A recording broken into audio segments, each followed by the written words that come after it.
নমস্কার। আমাকে অনেক সময় বাবা-মারা এসে জিজ্ঞেস করেন, "ডাক্তারবাবু আমার শিশুর তো খিঁচুনির সমস্যা রয়েছে বা সিজার ডিসঅর্ডার রয়েছে বা জ্বর এলে খিঁচুনি হয়। তো হঠাৎ করে বাড়িতে খিঁচুনি হলে আমি কি করব?" তো ১ম এ মনে রাখবেন যাতে খিঁচুনি না হয় সেটা আপনাকে চেষ্টা করতে হবে। রেগুলার অ্যান্টি কনভালসেন্ট মেডিসিন বা খিঁচুনির মেডিসিন এক্সাক্ট ডোজে যেভাবে আপনার ডাক্তারবাবু দিয়েছেন সেইভাবে রেগুলারলি খাওয়াবেন এবং ফলো আপ এ থাকবেন। ধরুন হঠাৎ করে খিঁচুনি হয়ে গেছে, তখন আপনি কি করবেন? তখন হঠাৎ করে খিঁচুনি হলে বাচ্চাকে একটা সেফ প্লেস এ নিয়ে যান, একটা নিরাপদ জায়গায় নিয়ে যান এবং বাচ্চাকে যেকোনো একটা সাইডে পাশ ফিরিয়ে দিন। রাইট ল্যাটারাল বা লেফট ল্যাটারালি করে দিন। কোনো ভারী টাইট পোশাক থাকলে সেগুলো খুলে দিন।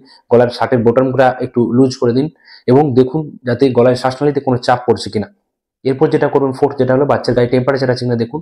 যদি টেম্পারেচার বেশি থাকে তাহলে ট্যাপিড স্পঞ্জিং করুন। বাচ্চাকে ভালো করে উষ্ণ গরম জলে স্পঞ্জিং করে দিন। ফোর্থ যেটা করবেন, বাচ্চাকে নিমিডাজোলাম নেজাল স্প্রে বাড়িতে রাখবেন, সেটা এক্সাক্ট ডোজে দেবেন। অবশ্যই চেষ্টা করবেন বাচ্চাকে মুখে কিছু না দেওয়ার। এই সময় যদি মুখে কিছু দেওয়া হয় তাহলে বাচ্চার কিন্তু গলায় লেগে চোকিং হয়ে যেতে পারে। সেক্ষেত্রে বাচ্চার মৃত্যু পর্যন্ত হতে পারে। ভিডিওটি ভালো লাগলে শেয়ার করবেন। Thank you. নমস্কার।